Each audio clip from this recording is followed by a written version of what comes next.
بسم اللہ الرحمن الرحیم۔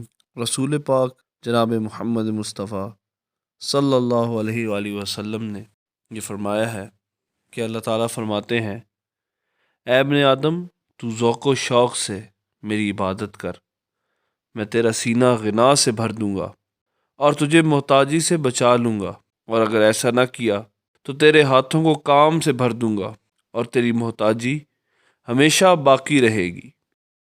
اللہ تعالیٰ کی تقسیم پر قناعت کرو تو تم سب سے بڑے دولت مند تصور ہوگے۔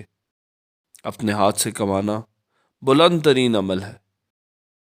جنت سخیوں کا گھر ہے۔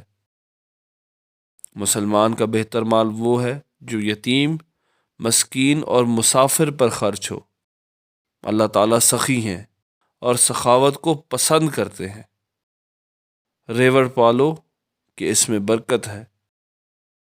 دنیا میں یوں رہو گویا تم غریب الوطن ہو یا کوئی مسافر۔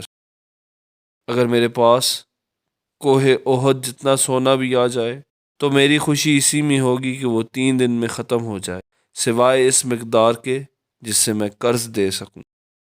اے ابن آدم، تمہارے پاس اتنا رزق تو ہے جو تمہیں زندہ رکھ سکے، لیکن تم اس مقدار کی تلاش میں ہو جو تمہیں فاسق و فاجر بنا دے۔ روما حبشی ایران سے سب آ کے تیرے ہو گئے، جن کو تھی تیری جستجو، یا ایھا المزمل۔